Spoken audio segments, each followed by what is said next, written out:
끊고 두 번째 시간으로 자 그래서 이제 그 4번 문제로 이제 들어가겠습니다. 그 4번에 대해서 이제 질문지 내용은 다들 이제 알고 계실 거니까 자 먼저 열어 주시죠. 예, 진행합니다. 자 준비하시는 동안 잠깐만 말씀드리면 다시 상기를 시킵니다. 성경에서 말하는 물이라는 것이 뭔가? 두 번째는 하수물과 주님이 주시는 어떤 생명수 무와 대비해보는 내용. 또 세 번째는 물이 피로 변하는 이적이 우리에게 무엇을 이렇게 시사해 주는 건가. 또 예국술사들도 똑같은 이런 그 이적을 행하죠. 그것도 앞서서 이제 뭐 지팡이가 똑같이 이렇게 그 뱀이 되는 것과 같은 어떤 그런 내용이 될 텐데 이제 지팡이가 그렇게 뱀이 되는 것과 물이 피가 되는 것은 또 좀 차이가 있을 수 있으니까 그런 거에 대해서 말씀을 주시고 또 근데 애국 사람들이 그 나일강의 물이 이 피가 됐는데 그 옆에 강가에다가 막 우물을 판다라는 거예요. 이것이 오늘날 어떤 모양으로 이 시대에 또 이렇게 나타나고 있는가 이런 것들을 이제 생각해 보면서 이렇게 나눴으면 합니다. 예. 영이신 하나님의 말씀이 흘러가서 그것들을 다 이렇게 소생시켜 내야지 되는 것들을 이렇게 보여주는 어떤 모형이라고 보여요. 그래서 성경에서 이렇게 물이라고 말하는 것은 아까 이제 첫 번째 이 오늘 집회를 열 때 기령자님께서 말씀 주셨듯이 말씀을 또 그러면 이제 살리는 말씀은 진리의 말씀이고 주님이 이 공급하는 어떤 그런 말씀이어야지 살려내는 것이지 오히려 그 말씀이 인간의 어떤 교훈이나 이런 거에서 나오는 말씀이면 그것이 뭘 만드냐면 진풀과 개풀을 그 개풀이죠, 맞죠? 그것을 만들어내는 거죠. 그러니까 어떤 말씀을 받고 어떤 말씀에 의해서 공급이 되어지는가에 따라서 살아날 수도 있고 오히려 영영 살아나지 못하는 진풀과 개풀이 되는 어떤 그런 것이 될 수 있다라는 것이 우리가 오늘 그 말씀을 바라보는 어떤 그런 시각이 되지 않겠나 이런 생각이 듭니다. 자 잠시 이제 우리 형제 자매님들이 증거 주실 거를 이렇게 정리하는 시간 동안 제가 우선 몇 구절을 말씀을 이렇게 드렸습니다. 자 이어가죠.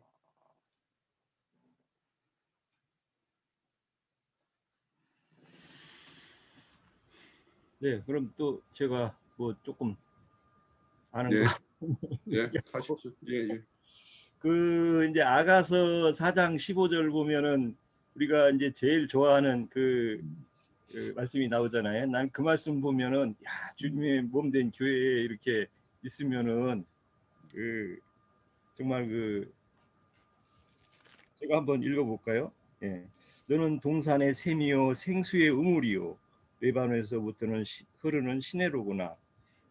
그 주님의 이런 말씀을 그 생수를 우리가 이제 뭐 그 가끔 그 유튜브에서 갈릴리 그쪽 위에 그 레바논에서 흐르는 헐몬산에서부터 내려오는 그 생수가 있더라고요. 이렇게 흐르는 그 물이 있는데 이제 요단강으로 나중에 이제 흐르는데 이제 그 물이 그 헐몬산을 상징하고 또 거기서 이렇게 갈릴리까지 이렇게 내려와서 사람을 살리는 그것을 그렇게 이제 우리 지구상에 그렇게 실현을 해가지고 주님이 그 갈릴리에서 이렇게 사역하는 것을 상징을 해서 오는데 그 밑으로 가면 이제 사해가 또 되잖아요. 그래서 그 소금물이 돼가지고 거기는 뭐 어떻게 무슨 생명체가 살 수가 없는 그런 물이라고 이렇게 우리가 이런 걸 보면서 야, 참 주님이 이 그 뭐야 그 팔레스타인 그 땅을 그렇게 실현을 하고서 정말 그것을 그런 것만 봐도 우리가 이해할 수 있도록 어떤 그런 표상들이 참 그 잘 실현하는 걸 보고 아 주님은 이런 저런 모양으로 우리가 진리를 따르는 자들이 말씀을 통해서도 어떤 진리의 이치를 알아가듯이 또 어떤 나타난 현상으로도 우리가 그런 것들을 이렇게 많이 이해할 수 있다고 봐요. 그런데 이제 반대로 에레미야서 6장 7절에 보면은 제가 한번 뭐 이제 거기는 강포의 물이라고 이렇게 나와 있는데, 샘이 그 물을 솟쳐냄 같이 그가 그 악을 바라니 강포와 탈취가 거기서 들리며 질병과 창상이 내 앞에 계속하느니라. 이게 그 정말 샘물이 돼야 되고 생수가 돼서 사람들을 살리는 그런 사역을 해야 되는데, 이 뭐 노아의 때 그 하늘에 그 창수가 나고 땅에 물이 솟았다고 하는데, 그래서 그 물의 심판을 이렇게 상징하면서 하는데, 오늘날의 사역자들도 그렇죠. 뱀의 물이 그냥 뭐 예배당마다 성당마다 이 물은 흘러 넘치는데 먹을 물이 없더라는 거죠. 그래서 그게 야곱의 야곱의 그 했던 누구죠? 이삭과 그 이삭이 이제 물을 샘물 파는 걸로 이렇게 그 상징을 해서 또 창세기에서도 설명을 하고 있는데, 베드로후서 2장 17절에는 뭐 물 없는 구름이요 뭐 소송치 못하는 이런 걸로 이렇게 상징을 해서 베드로 사도도 증거를 하고 있는데, 거짓 사역자들을 참 우리가 진리 사역자들을 만나고 또 진리 증거하는 우리 형제님을 통해서 우리가 공급받는 이런 말씀들을 볼 때 참으로 이 주님의 사역자들의 사역이 얼마나 귀하고, 주님의 말씀의 진리들을 증거를 통해서 우리가 하나님의 우주 운영 이치와 또 말씀을 통한 진리의 이런 그 갈급함을 채워가는 우리 지체들한테 참으로 고맙게 생각하고, 늘 지체 증거들을 좀 우리가 잘 귀담아 들어서 참으로 주님 앞에 쓸 때 우리가 많은 사람들을 옳은 길로 돌아오게 하는 참으로 샘솟는 교회의 실현이 우리에게 필요하다, 저는 이렇게 증거합니다.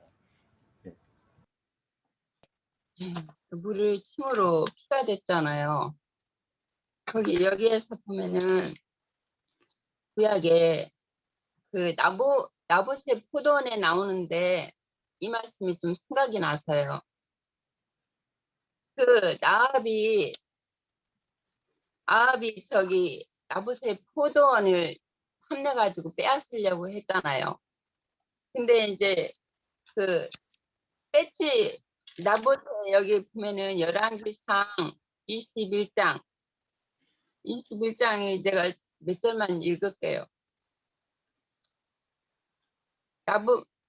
나봇이 라합에게 말하여 이르되 유산의 왕에게 주기를 여호와께서 금할지라도 하니, 이스라엘 사람 나봇이 라합에게 대답하여 이르되 내 조상의 유산을 왕께 줄 수 없다 하므로, 아합이 근심하고 답답하여 왕궁으로 돌아가 침상에 누워 얼굴을 돌리고 식사를 아니하니, 그의 아내 이세벨이 그에게 나와 이르되 왕의 마음이 무엇을 근심하여 식사를 아니하나이까? 왕이 그에게 이르되 내가 이스라엘 사람 나봇에게 말하여 이르기를 내 포도원을 내게 주라 돈으로 바꾸거나, 만일 내가 좋아하면 내가 내 대신에 포도원을 주게 하리라 한즉, 그가 대답하기를 내 포도원을 내게 주지 아니하겠노라 하기 때문이다. 그래갖고 이제 그 내용을 쭉 보면은 이세벨이 그 거짓 선지자들을 동원해서 나봇을 모함하게 하고 그 모함으로 그 나봇을 이제 죽이잖아요. 글쎄 뭐 여기까지 다 읽을 수는 없고요. 여기 22장에 결론을 내가 좀 이렇게 결론적인 말씀을 22장 그 34절부터 조금 읽을게요. 한 사람이 무심코 활을 당겨 이제 여호와께서 이제 그 아합과 이세벨을 죽이기로 주님이 여호와께서 정하신 것이죠. 한 사람이 무심코 활을 당겨 이스라엘 왕의 갑옷 풀기를 마친지라, 왕이 병고 모든 자에게 이르되 내가 부상하였으니 내 손을 돌려 내가 전쟁터에서 나가게 하라 하였으나 그날에 전쟁이 맹렬하였으므로 왕이 병거 가운데 붙들어 서서 아람 사람을 막다가 저녁에 이르러 죽었는데 상처의 피가 흘러 병거 바닥에 고였더라. 해가 질 적에 진중에서 외치는 소리가 있어 이르되 각기 성읍으로 또는 각기 고향으로 가라 하더라. 왕이 이미 죽음에 그의 시체를 메어 사마리아에 이르러 왕을 사마리아에 장사하니라. 그 병거를 사마리아 못에 씻음에 개들이 그의 피를 핥으니 여호와께서 하신 말씀과 같았더라. 거기는 창기들이 목욕하는 곳이었더라. 아비의 남은 습격과 그의 행한 모든 일과 그의 건축한 성화의 궁과 그가 건축한 모든 성읍은 이스라엘 왕 역대질에 기록하였더라. 여기 저기 나일강, 그 애굽의 나일강은 여기서 보면은 창기들이 목욕하는 곳이에요. 그 여기서 보면은 창기들이 목욕하는 곳인데 그 아합의 피가 거기에서 이제 죽어서 그 피를, 이게 그 물은 죽은 자들의 피죠. 그 먹을 수 없는 그 짐승의 피죠. 짐승의. 그 레위기서도 말씀에 보면은 짐승의 피는 먹지 말라고 했잖아요. 그리고 신약에서 그 요한복음에 보면은 주님 내 피를 마시고 내 살을 먹고 내 피를 마시라고 했잖아요. 이게 짐승의 피는 먹으면 안 되고 먹으면 죽고 예수님의 피는 생명의 피이기 때문에 저기 마셔야 되는 거고, 이게 이 물이라는 것은 이게 말씀이죠. 이게 거짓 선지자들의 전하는 그런 말을 받아들이면 영혼이 죽는 것이고, 이게 사도들이나 선지자들의 이렇게 전하는 복음을 받아들이면 이제 살려주는 영이고 죽은 사람도 살릴 수 있는 말씀이죠. 아니, 내가 깨달은 거는 여기까지입니다. 애굽 땅 이름에서 보듯이 그 땅은 함의 후손이 살고 있는 땅인데 지금 그 애굽 땅 또는 그 나일강 이렇게 얘기할 때 그 사람에 비유해서 지금 말씀하시는 부분이 있지 않을까, 저는 이런 생각을 좀 해봤습니다. 그래서 창세기 9장에 네가 피를 흘리면 네 피가 그게 짐승의 피인지 사람의 피인지 보겠다고 하시는 부분이 있어요. 그러면 생명은 피에 있다고 하는 말씀과 연결해서 보면 그 피가 짐승의 피면 그는 짐승이고 그 피가 사람의 피면 사람이다, 이 얘기를 이제 전제로 말씀하시는 것 같습니다. 그러면 나일강 애굽디게 하는 근본은 나일강이라고 말씀하시는 것 같아요. 그러면 나일강을 쳐서 그 강물이 피가 되었다 그랬을 때 여기에 이 말씀이 없지만 그 피가 함 자손 저주받은 자의 그 사상을 나타내는 그 짐승의 피라 함이라 이렇게 보여집니다. 여기까지입니다. 네, 또 이어가시죠.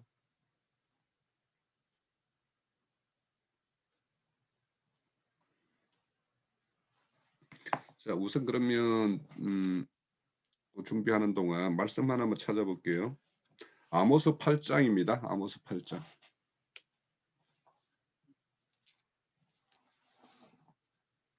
아모스 8장 11절.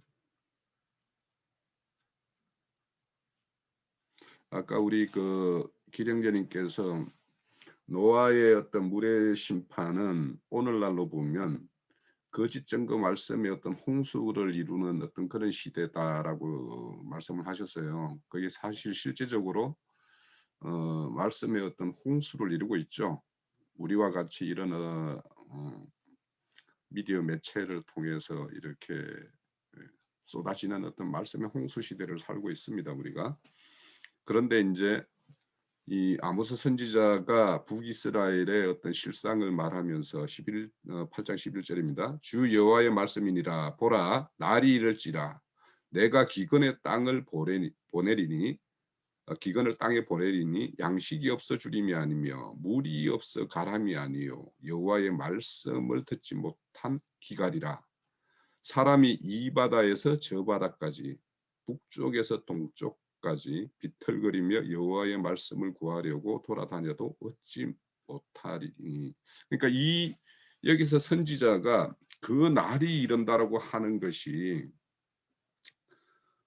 오늘날 이 시대에 를 이렇게 염두에 두고 그 시대 북이스라엘의 어떤 그 선지자들은 여로보암이 이렇게 세운 거짓 선지자들이 단에서 이렇게 제사 직무를 이렇게 수행하고 또 금송아지 상 앞에서 이렇게 행했죠. 그런데 그들의 열심이 얼마나 크면 늘 그 단에서부터 부엘세바까지 막 이렇게 종교 행위를 하기 위해서 원래 이제 단에서 길갈까지 이렇게 하다가 이제는 부엘세바 그 팔레스타인 땅 제일 남쪽까지 나아가서 이제 제사를 드리겠다라고 막 이렇게 열심을 말하는 것이 이제 아모스가 바라보는 북이스라엘의 어떤 실상을 말하고 있는 것이 이제 아모스 선지서인데 이처럼 오늘날도 많은 사람들이 여기 보면 이 바다에서 저 바다. 그러니까 이 말씀을 찾으려면 어떤 그 산으로 온전한 어떤 구별된 산으로 올라가서 이렇게 찾아야 되는데 이 오늘날 보면은 유튜브나 미디어의 어떤 바다 속에서 이제 이렇게 말씀을 찾는 것이 아닌가 이런 생각이 들고요. 저도 가끔 이렇게 유튜브를 이렇게 열어보면 이상한 것이 이렇게 막 톡 올라오는 게 있어요. 자매님 그 핸드폰 조정하세요. 그래서 그거를 이렇게 보다 보니까 저기 강주 안디옥 교회 얼마 전에 그 코로나19로 막 시끄러웠던 그 교회 목사님이 자신이 이제 그 코로나 걸려서 병원에 갔는데 독방을 주지 않으면은 안 가겠다 막 이렇게 떼써가지고 사회적인 지탄도 받고 막 이게 엄청난 어떤 애압이 있는가 봐요. 그래가지고 이제 자기가 이렇게 자기 자신을 변호하는 어떤 그 유튜브가 어떻게 올라와서 이렇게 한번 들어봤어요. 이게 들어보니까 그의 어떤 그런 고백이라는 것이 하나님 앞에서 하는 말은 하나도 없어요. 사람들에게 자신을 이렇게 변호하기 위해서 변명하기 위해서 막 이런 말씀으로 꽉 차 있어요. 그래서 이제 거기에 댓글에다가 당신이 한 말을 조용히 한번 다시 당신이 한번 들어봐라. 이게 말이 되는 소리라고 하는 거냐 이렇게 들었더만 막 거기 그 또 댓글에다가 막 이상한 것들이 막 붙어가지고 이 시대에 가장 하나님 말씀을 온전하게 지키는 분에게 막 이러면서 댓글이 이렇게 붙었더라고요. 그래서 참 이 세계가 달라도 너무 다르다라는 것을 이제 이렇게 확인할 수가 있었는데 그렇습니다. 오늘날 이 말씀의 홍수 시대에 살지만 그 물이 오늘 우리 주제 중에 애굽의 하수물과 같아서 그 사람들의 어떤 그 말씀에는 모든 것이 막 섞여 있어서 참 자기 자신의 어떤 지식 자랑을 엄청 해요. 뭐 그러니까 자기가 어떤 책을 본 내용이라든지 뭐 과학 서적의 어떤 일부를 가져와서 이것이 말씀의 어떤 그런 것들을 보여주는 어떤 뭐 표상이라든지 막 이런 것들로 그래서 참 예전에는 그런 걸 들으면 와, 이 사람 되게 해박하고 뭔가 뭐 이런 것다 싶었지만 요즘에는 이제 그런 말씀을 들으면은 참 역겹다 사실은. 제가 코미디 프로는 안 봐도 장경동 씨 그 강론을 예전에 막 듣고 막 깔깔 웃고 이랬었는데 지금 보면 참 하나님의 말씀 가지고 참 어지간히 참 장난친다 이런 생각이 들잖아요. 그래서 우리가 그런 거 보면 그만큼 우리가 멀리 그래도 왔다라고 이제 이렇게 우리 스스로가 생각이 되어지죠. 예. 또 이어갑니다. 예, 성경에서 말하는 물이라는 그 개념은 우리가 잘 알고 있듯이 예수님의 말씀이고, 그다음에 죽고 부활하셔서 다시 오신 그 영이다라는 것은 이제 잘 알고 계시잖아요. 근데 오늘은 이제 애굽의 하수물이 이제 나오는데, 이제 애굽의 하수물을 모세가 지팡이 위로 쳐서 피가 되게 했다는 말은 사실 그 애굽의 하수물의 그 정체가 뭐다는 것을 이제 밝히는 내용이거든요. 애굽의 하수물이라는 것은 이제 세상령을 말하는 것이고, 그 다음에 뱀이 토한 물이라는 것이죠. 계시록에 보면 뱀이 토해서 떠내려가게 하는 그런 죽게 하는 그런 것이라는 것이죠.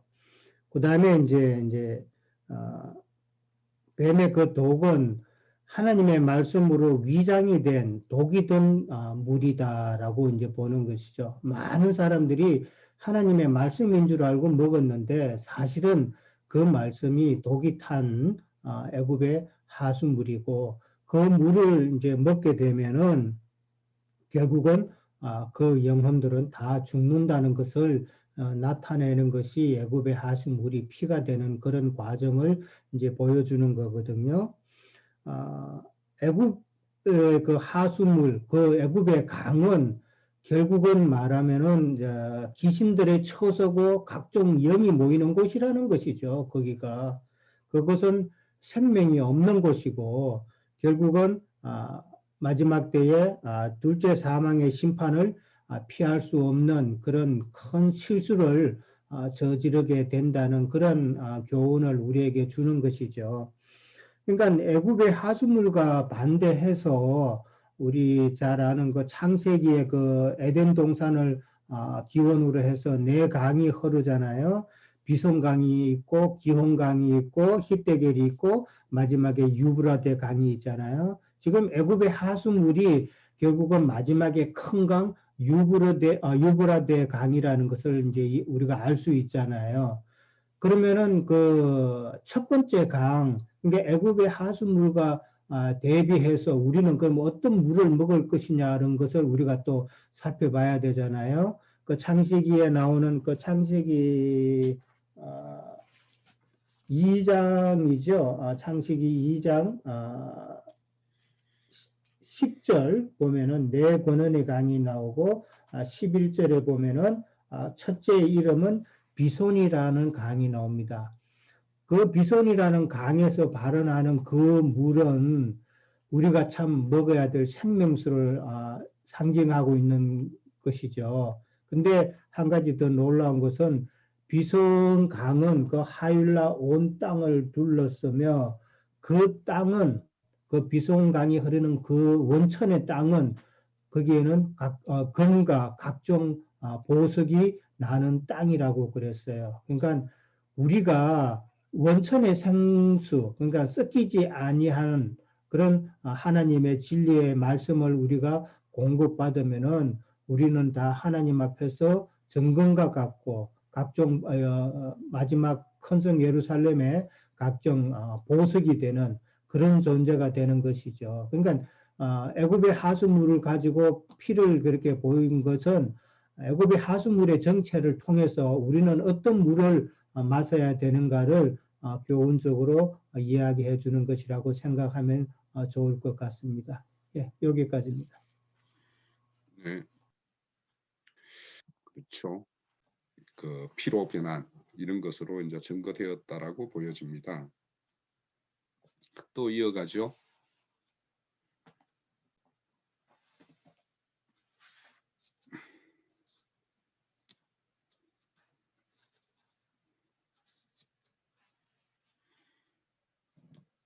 자, 제가 좀 더 이어가면은요. 그 계시록 16장에도 보면은 셋째 그 심판의 대접을 부었을 때 그 물에 근원에 부었을 때 거의 다 피로 변하는 이야기가 나와요. 그래서 이와 같이 그 애굽의 어떤 술사들이 행하고 그들이 행한 어떤 결과물이라는 것은 그런 선한 사람들의 어떤 희생을 이렇게 요구받는 그런 어떤 행위였다라는 것이 이제 밝혀진다라고 보여집니다. 그래서 그런 사람들이 이제 세상에서도 보면 큰 교회 뭐 이런 어떤 교단에 속해 있는 그런 어떤 교회들에서 이렇게 나오는 말들이 이 세상 사람들이 들어보면 우리의 말보다 그들의 말이 더 이렇게 호소력이 있는 것 같고 더 맞는 것 같이 이렇게 들려요. 우리가 하는 말은 그냥 이게 뭐야 이렇게 들릴 수도 있죠. 그래서 결국에는 하나님의 어떤 행사라는 것이 다수를 구하는 것이 아니라 그 고린도전서 다수로 기뻐하는 것이 아니라 하나님에 의해서 구별되고 선별된 그 소수의 사람들로 인해서 하나님은 하나님의 일을 이루시고 하나님의 뜻하는 바를 다 성취한다라고 보여져요. 자, 그런데 이제 여기 보면 애굽의 술사들이 똑같이 행해요. 그래서 똑같이 이렇게 물을 피로 만든다라는 것은 결국에는 그들이 쓰는 용어나 우리가 쓰는 용어나 그들도 예수를 말하고 그들도 그리스도를 말하고 우리도 예수를 말하고 그리스도를 말해요. 그렇지만은 그들이 이 말하는 것과 우리의 말하는 것은 그 근본적으로 겉에 보기에는 똑같아 보이지만 결국엔 달라지는데 그게 이제 주님이 우리에게 주신 그 비유의 말씀으로 본다라면 마태복음 13장에 보면 마귀가 뿌린 가라지 씨와 주님이 뿌린 어떤 씨가 이런 자라는 과정에서는 똑같은 것처럼 보이지만 결국에는 열매를 맺게 되면 그 열매로서는 이제 구별이 되는 것이죠. 그래서 이와 같이 애굽의 술사와 아론이 이렇게 행하는 것은 언뜻 보면은 비슷하고 좋은 것 같고 같은 것 같은 것을 말하는 것 같지만은 실상은 전혀 다른 그런 어떤 결론으로 이렇게 나타날 것이다. 그래서 그들도 피를 이야기하고 이렇게 말하지만 우리는 주님의 어떤 대속의 피를 말한다라면 그들은 그 대속의 피를 감쪽같이 이렇게 속여서 그들의 어떤 선한 자들의 어떤 죽음에 이르게 하는 어떤 그런 피냄새를 즐기는 사람들이 아닌가라는 생각이 들고요. 근데 이제 진짜 우리가 피라는 것은 그 계시록 7장 14절에 보면 그 흰옷 입은 무리들이 나오는데 그 흰옷을 어디에다 빨았나 하면은 어린 양의 피에 빨았다라고 이야기해요. 결국에는 어린 양의 피를 빨았다라는 것은 주님의 그 대속의 피를 믿음으로 취해서 나의 어떤 죄를 다 씻음받 그 피의 어떤 능력으로 다 대속을 했다라는 이 믿음을 가지는 것이거든요. 그래서 우리는 그런 어떤 대속의 피에 대한 어떤 그런 이해를 명확하게 가져야지만 될 것 같다라는 생각이 들고요. 또 애굽 술사들이 애굽의 사람들이나 술사들이 그 물이 지팡이로 쳐서 피로 변했음에도 불구하고 그 길을 근원적으로 떠나지 않고 그 강가에다가 이 우물을 판다라는 거예요. 그러면 이제 대부분의 사람들이 이제 교회에서 기존의 어떤 그 기독교계의 어떤 체계에서 개혁해서 나왔다고 하는 사람들의 행태가 보면 꼭 이 강가에 우물 파는 것과 똑같아요. 근원적으로 거기서 떠나지 않고 그들에부터 좀 다른 어떤 우물을 가지고 우리 우물 좀 마셔보세요. 이렇게 우리는 다릅니다라고 이렇게 이야기하지만 그 근원은 애굽 하수물에 의해서 스며 있고 그거에 의해서 오염되어 있는 셈일 수밖에 없는데 그것이 이제 그 에레미야서에 보면 유다에 대한 어떤 두 가지 너희들의 어떤 악을 행했다라고 하면서 에레미야서 2장 12절 13절입니다. 여기에 보면 너희들이 생수되는 나를 버렸다라는 거예요. 생수의 근원이 되는 나를 버렸다. 그러니까 애굽의 하수물을 즐기는 사람은 기본적으로 거기에 떠나 있는 사람이고 예술과 상관없는 어떤 그런 것을 행사한 사람인데 버리고는 그들이 스스로 우물을 팠다라고 이야기를 해요. 그러니까 두 가지인데 그 생수의 근원을 버린 것과 스스로 우물을 팠다라는 것. 그러면 오늘날 이렇게 생수의 근원을 이렇게 개혁했다 뭐 했다 하는 사람들이 스스로 우물 파는 것은 어떤 형태로 나타나는가 하면 저는 이제 이런 것이 아닌가 싶어요. 교회마다 일주일 동안 여러 가지 교육 프로그램이다 뭐다 해가지고 이 프로그램을 막 돌려요. 그래서 이 사람은 이것으로 잡아두고 저 사람은 또 그 사람이 좋아하는 또 다른 무엇으로 이렇게 잡아두는, 그래서 이렇게 우물을 각양색의 어떤 우물을 가지고서 그들을 이렇게 잡아두는 어떤 이런 역할을 하고 있는 것이 오늘날 이 애굽 사람들이 강가에 우물을 파는 모양이 아닌가라는 생각이 들고요. 그리고 이제 그 마지막으로 나일강을 친 후 1회가 지나니라 하고 이제 1회가 지난 다음에 이제 둘째 재앙으로 이제 넘어가겠죠. 그래서 이 1회가 지날 동안 한 재앙을 베풀고 그 재앙으로부터 하나님의 뜻을 표징이니까 이적과 표적을 보여주는 것이니까 그걸 통해서 바로와 애굽 사람들이 충분히 하나님의 뜻을 이렇게 새기고 돌이킬 수 있는 어떤 시간을 이렇게 할애하는 것이 1회가 지났다라고 이야기하는 것이 아닌가. 그런데 이제 이게 첫째 재앙에만 딱 있고 다른 재앙에서는 이 1회가 지나니라가 없어요. 그래서 저는 이제 왜 없지? 있어야 될 것 같은데 재앙마다 이렇게 베풀고 그들이 이제 돌이키고 새겨보고 이렇게 할 수 있는 어떤 기간을 주는 그런 거 아닌가 싶은데, 그래서 이거 첫째 재앙에 이제 우리 노래가 보면은 후렴구가 있잖아요. 후렴구 똑같은 가사를 이야기하는. 그래서 이건 첫 구절에 후렴구처럼 이렇게 두고는 나머지에서는 다 생략한 것인가 이런 어떤 좀 생각이 들었어요. 네. 자 여기까지 하고요. 네. 이런 생각이 들어서 그냥 한번 하시는 모양이네 요즘에 막. 또 횡설수설 좀 잠깐 해보겠습니다. 홍 의원님 이렇게 말씀을 이렇게 듣는데 왜 이게 이 재앙이 그 피가를 나일강이 모세가 지팡이를 치기 전에는 그게 그 피가 아니겠는가. 그리고 또 치고 나서 그 피가 됐다고 해서 이거를 마시기 싫어하고 또 옆에 딴 데 가서 우물 파고 이러는가. 이제 이 생각을 잠깐 해봤어요. 그러면 이게 왜 재앙이지? 이런 생각을 잠깐 해보면서 또 이어서 이것이 계시록에 인과 나팔과 대접의 그 재앙과 연결이 되는 것인가? 이 생각을 이렇게 그냥 해봤습니다. 뭐 이런 게 아니다, 이런 거다 얘기하는 게 아니라 그 생각이 잠깐 들으면서 그게 연결이 되는가? 이 생각을 의문을 가졌다는 겁니다. 예, 여기까지입니다.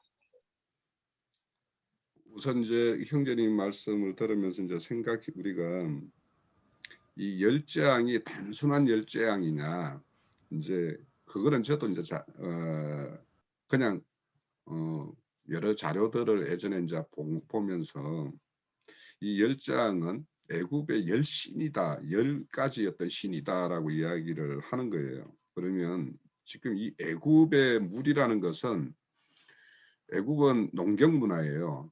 그래서 그 사람들은 이렇게 이 가축을 치는 자들을 이렇게 좀 우습게 보는 어떤 그런 족속들인데, 그래서 이제 애굽이 와가지고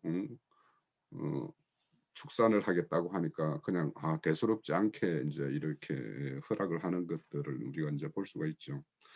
그런데 이제 여기 그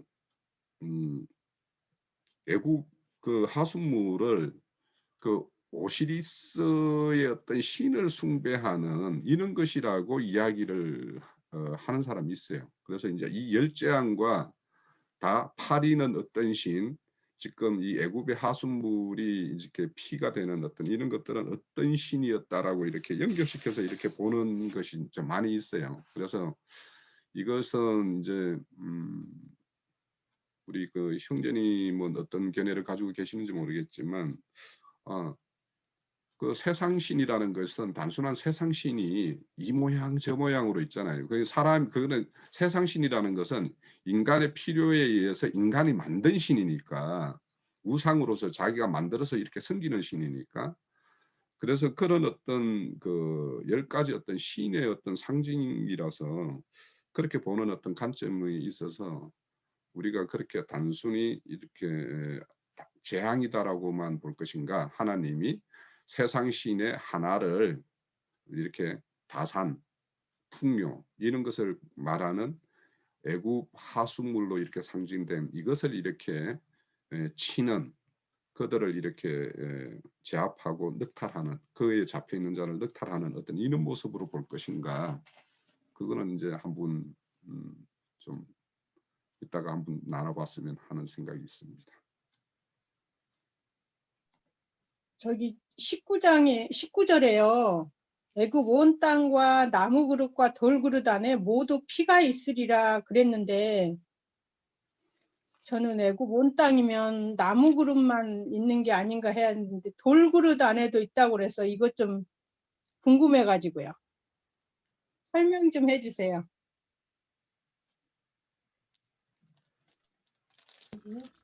자, 이제 마무리도 할 겸해서 내가 한 5분만 우리 형제 자매님들이 그 두 물에 대해서 여러 부분, 여러 모양으로 잘 증거를 했어요. 그리고 우리 김혜자 자매 대단하네. 예. 핏물을 마시는 문제가 똑같이 예수의 피각에 참된 음료이기 때문에 그 핏물도 마시고, 아하방의 그 피물 마시는 이제 이야기, 창녀들의 목욕통이다, 이제 이렇게 했는데, 출애굽기에서는 바로의 딸이 애굽 하수에서 그 목욕을 했다는 말이 나오죠. 목욕장이라는 것은 교회 생활을 상징하는 거예요. 우리가 지금 중집회를 통해서 목욕을 하는 거예요, 지금. 일단 예수 그리스도 입으로 나오는 말씀으로 일단 목욕한 사람들은 매번 집회를 통해서 수족을 자꾸 매번 씻어야 되는 거예요, 또. 우선 창세기 시작에서부터 궁창 위의 물과 궁창 아래의 물, 즉 천하의 물과 천상의 물이 나와요. 창세기 1장에 보면 두 물이 있어요. 그러면 예수 그리스도 입으로 나오는 모든 영과 생명의 말씀은 궁창 위의 물이죠, 당연히. 그리고 마귀가 하와를 꿰려고 와서 하는 그 거짓말, 그 물은 궁창 아래의 물이고, 결과적으로는 많은 물이 앉은 큰 음녀의 잔에 있는 핏물이에요. 예수님도 그 핏잔을 제자들에게 주시잖아요. 똑같이 핏물 마시게 하는 건데, 어떤 핏물은 죽은 자를 살려주는 생명의 영이 되기 때문에, 그래서 요한복음 4장에서는 사마리아 여자에게 예수님이 깊은 물에서 물을 길어주는, 목자는 양떼에게 물을 길어주는 것이 그게 특징이거든요. 야곱이나 모세가 그 철을 만나게 된 배경이 다 우물가에서 물을 길어서 그녀들이 기르던 양떼를 해갈시켜주는 말씀에서부터 나온 거예요. 그럼 이제 그 성경이 말하는 의도는 주님과 마귀가 똑같이 양떼에게 물을 이제 길어주는 것으로 이제 비유가 되는데, 주님의 입으로 나오는 그 영과 생명의 말씀은 참된 음료이고 그 음료를 마셔야 사는 거예요. 그런데 거짓 선지자들, 사탄의 사자들의 입에서 나오는 지금 말하자면 설교죠. 이제 그 물을 마시면 다 죽는 거예요. 그런데 오늘 이제 말씀에 의하면 애굽의 나일 하수의 물을 마시지 못하게 됐으므로 자꾸 우물을 또 판다는 거예요. 애굽에서 우물을 판다는 건 이제 우리 형제 자매님들이 경험이 있을 거예요. 처음에 어떤 예배당에 입문을 했는데 이게 처음에는 막 하여튼 너무 은혜가 됐어요. 그 물이 맛있는 거죠. 달고 막 꿀 같으죠. 꿀물 같으죠. 그런데 얼마 지나니까 그 물을 못 마시겠는 거예요, 이제. 그러면 이제 다른 우물 파러 가는 거예요. 이제 찜배교도 가보고 뭐 감리교도 가보고 여호와 증인도 가보고 뭐 이제 하는 거죠. 뭐 막 다니면서 그런 걸 상징하는 거예요. 이런 것 보고 세상 목회자들은 교회 개척한다고 그러고 신자들은 어떤 목자를 찾아다니는 거예요. 사마리아 여자가 남편이 5이나 있었다라는 것은 왜 그래요? 우물을 사방에 팔아 다니고 우물 길러 다녔다는 거잖아요. 그런 거예요. 이제 그런데 이삭의 종들이 파는 우물을 아비멜렉의 목자들, 이삭의 목자들이 파는 우물을 아비멜렉의 목자들이 자꾸 메꿔요. 그러면 너희는 이다이다 이거예요. 너희가 가르치는 건 틀렸다 이거예요. 그리고 박해를 하면은 피신해가지고 또 다른 데 가서 목회로, 그렇다고 목회 안 할 수는 없잖아요. 우물을 또 파야지. 그런 것을 상징하는 거예요.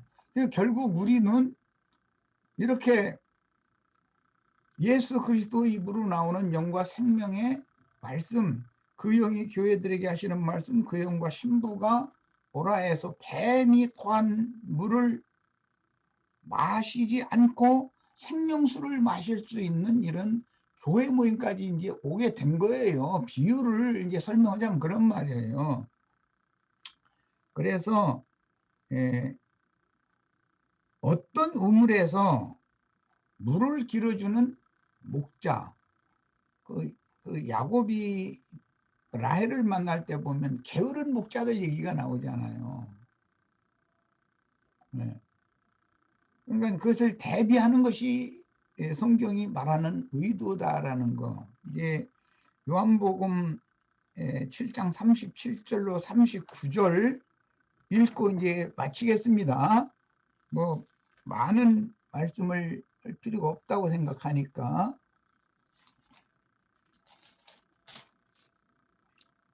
명절 끝날 곧 큰 날에 예수께서 서서 외쳐 이르시되 누구든지 목마르거든. 이 목마른 사람이나 계시록 22장에 보면 성령과 신부가 말씀하시기를 오라 하시는도다. 목마른 자 와서 마셔라. 그런데 값없이 마셔라. 이제 이렇게 돼 있죠. 그런데 애굽 하수물 마시러 가면은 돈 내고 마셔야 되고 반드시 돈 받아요. 거기는 공짜로 주는 일이 없어요. 절대로 거기는. 5분만 설교를 했어도 돈 내고 나와야 돼요. 그거는 5분 동안 내가 물기를 주느라고 수고했으니까 돈 내라 이거예요. 그런데 주님이나 주님의 사자들은 생애를 다할 때까지 생명수를 길어 주고 나서도 그냥 거저 마셔. 그러니까 그런데 오히려 값없이 생명수를 나눠주는 사람을 만나면은 하찮게 여기기에 마련이에요. 그게 사람의 심리가 그런 거예요. 타락한 사람의 심리는. 이것을 이제 생각을 하셔야 돼요. 누구든지 목마르거든 내게로 와서 마시라. 예수 그리스도께로 와서 마셔야 된다는 거예요. 아까 우리 이영재님이 지적한 것처럼 계시록 12장에 보면 뱀도 그 입에서 물을 강같이 토해낸다는 거잖아요.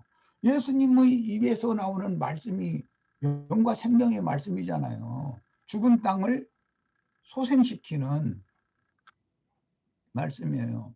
그래서 주님의 성령이 제자들을 파송하면은 온 땅 사방으로 주님께로부터 흘러나오는 원천의 생명수를 흘러내보내는 거예요. 그러면은 그 죽은 땅이 소생되는 거예요.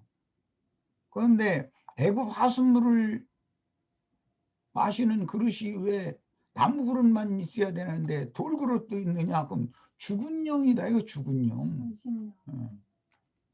그래서 산돌이라는 말이 그래서 나오는 거예요. 생명수를 마시면 영이 살아나는 거예요. 하수물을 마시면 마땅히 살아야 될 사람들을 영을 죽이는 물이 되는 거예요. 그게 바로 심판의 물이다. 심판의 영이다. 이거예요. 동물이, 뱀의 동물이죠.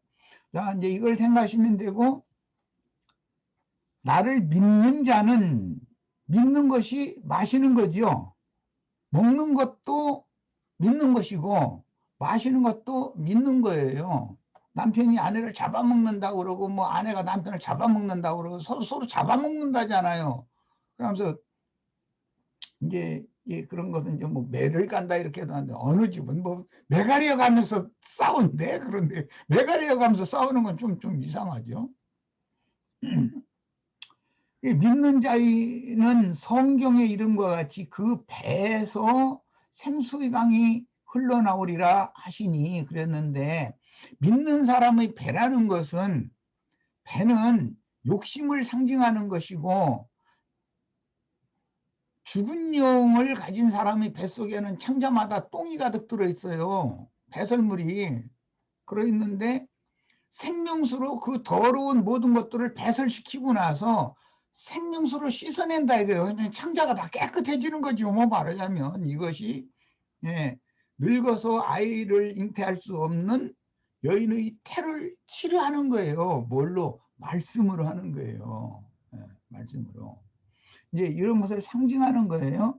이는 그를 믿는 자들이 받을 성령을 가리켜 말씀하신 것이다 그랬어요. 성령을 받는 것이, 즉 성령을 받아들이는 것이 생명수를 받아들이는, 마시는 거예요. 이렇게 비유를 하는 겁니다. 예, 뭐 많은 그 이야기들이 먹고 마시는 이야기가 계속 되기 때문에, 예, 오늘은 시간이 이제 많이 돼서 이 정도에서 마치고, 이거 저기 먹고 마시는 얘기는 한도 끝도 없으니까, 예, 이 정도에서 마치겠습니다.